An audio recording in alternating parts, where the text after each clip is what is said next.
आपके पास वो raw material ही नहीं है। आपके पास वो अप्रोच नहीं है, वो सोच नहीं है। जैसे अब आप बड़ा बेकरारी का इजहार कर रही है, जैसे मैं को पता नहीं क्या बोल रहा हूं। हजम नहीं हो रही बात आपको, और सच यही है। तो फिर क्या रॉ मटेरियल इंपोर्ट करें? आप कह रहे रॉ मटेरियल ही नहीं है।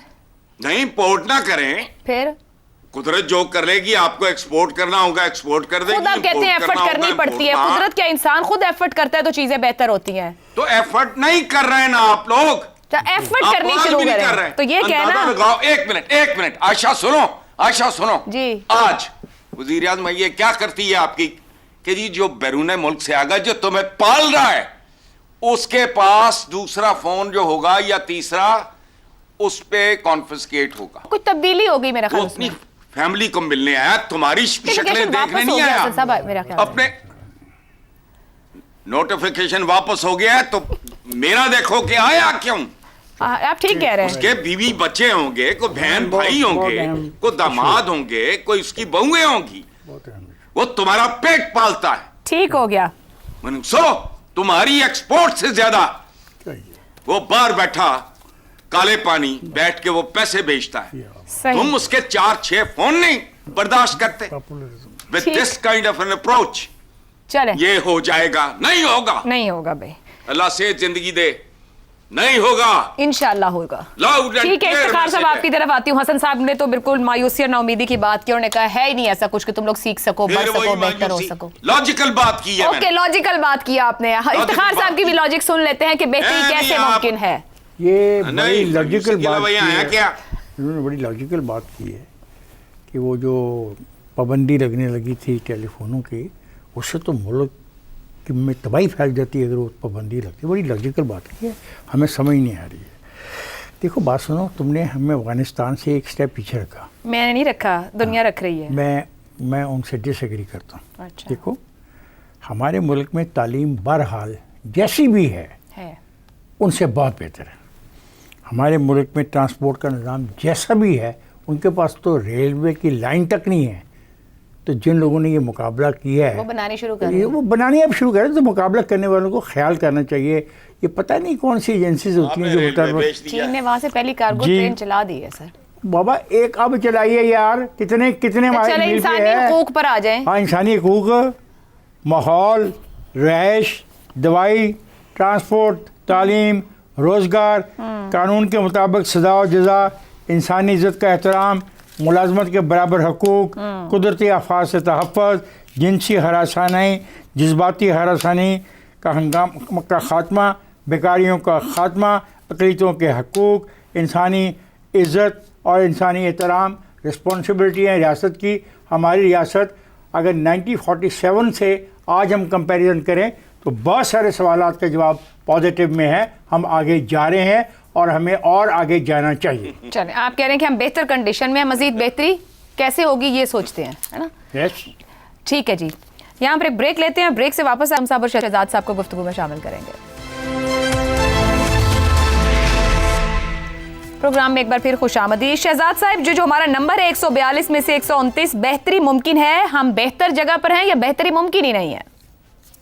अच्छा, आपने मेरा वो टाइम काट दिया, मुझे उसका हिस्सा नहीं बनाया। बड़ा इंपॉर्टेंट है और अहम आपने इशू छेड़ा था कि जो पिछले 6 साल होता रहा है। जी जी। मैंने जैसा कहा 6 साल की बात नहीं है, ये 77 साल की बात है। जी बिल्कुल। तो 77 साल के मामला को दुरुस्त करना पड़ेगा। उसके लिए सिर्फ 2 चीज़ों की जरूरत है। कोई एम्बिशन वाला बंदा, एम्बिशियस ओवर एम्बिशन वाला बंदा आ जाए तो वैसे ही हर जगह पे खराबी क्रिएट करता है, हर जगह पे, चाहे वो सियासी है, चाहे गैर सियासी है, चाहे फौजी है। दूसरी, सियासी मसलहत आपको आगे नहीं जाने देती, क्योंकि हर शख्स समझता है कि मैं इसको इस्तेमाल करूं अपने मकसद के लिए। जो इस्तेमाल होते हैं वो बेवकूफ़ होते हैं जो इस्तेमाल हो जाते हैं, इसलिए उनको बेवकूफ़ी की सज़ा मिलनी चाहिए। 26वीं तरमीम पास किया ना, कितना कमाल के साथ, बड़ी अच्छी तरमीम हुई, बड़े सब ने मिलकर की।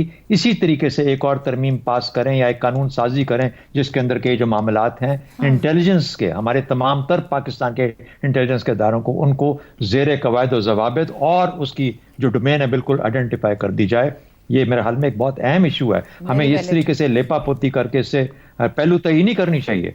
हमें ये सीखना चाहिए कि इससे सबक हमने क्या सीखा है। ये शख्सियात और इदारों को फर्क करने की जरूरत नहीं है, ये इदारों का मामला है। ऐसी जगहों के ऊपर बैठे हुए शख्सियात भी इदारों को रिप्रेजेंट करते हैं, इसी वजह से इदारे खराब होते हैं। इसलिए मेरा ख्याल जी जहां तक आपके सवाल का जवाब है, जो आपका बुनियादी हकूक, सारी बातें हो गई। दो चीजों की जिक्र करूंगा, तालीम और सेहत। 2.5 करोड़ बच्चा स्कूल में वापस डालें, और दानिश स्कूलों में नहीं, काइंडली गवर्नमेंट के जो स्कूल है ना, चाहे लड़कियों के चाहे लड़कों के, उनको बेहतर करें, उनको इस काबिल करें कि बच्चों को और इनको वापस लाया जाए, स्लेव लेबर खत्म कर दें, बच्चों को स्कूलों में देखा जाए, बुनियादी सेहत का मामला किया जाए, साफ पानी और साफ फजा ये प्रोवाइड करें। आप ये बुनियादी काम कर लें, 3 नस्लें जो तबाह हो चुकी हैं, 4थी नस्ल से बेहतरी आनी शुरू हो जाएगी। दुरुस्त हो गया। ज़ैगम साहब, जस्टिस आयशा मलिक आज इंसानी हकूक डे पे बात कर रही थी, तो उन्होंने एक जुमला बोला वहां पर कि माइंडसेट तब्दील होने में वक्त लगेगा। सर, अगर मैं इंसानी हकूक के मामले को रख के और मुल्क के हालात रख के बात करूं, किसका माइंडसेट तब्दील होने में वक्त लगेगा, या कहां से आगाज होना है?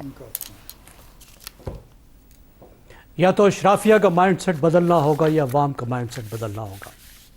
या तो अशराफिया ये समझ ले, पाकिस्तान की पार एलीट ये समझ ले कि इस मुल्क के मालिक 25 करोड़ अवाम है, चंद हज़ार अफराद नहीं हैं। दुरुस्त। और वो अवाम को पॉलिसी के सेंटर पे लाएं और उनके हकूक उनको दें। हकूक, एहसान नहीं, जो एक एक प्रोजेक्ट एहसान बनाते हैं, जो लैपटॉपों पे अपने फ़ोटो छापते हैं, जो चावल की बोरियों पे अपनी तस्वीरें लगाते हैं।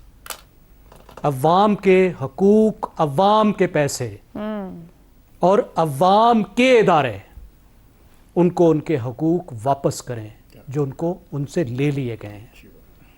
और अगर अशराफिया को समझ नहीं आती तो फिर अवाम को ये समझ आ जानी चाहिए, और फिर अवाम अशराफिया को इस बात को समझा दे कि हम 25 करोड़ हैं इस मुल्क के मालिक, and we must be at the centre of all policies.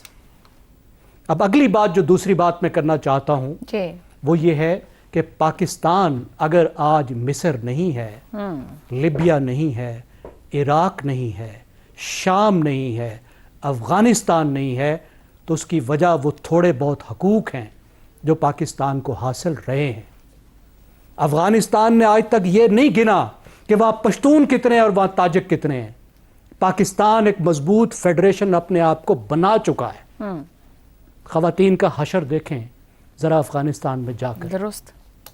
आप ये देखिए कि जब मुल्क बिखरने लगता है तो पाकिस्तान की सियासी जमातें, जो पाकिस्तान के हर तबके को रिप्रेजेंट करती हैं, कैसे इकट्ठी हो जाती हैं और मुल्क को फिर जोड़ लेती हैं।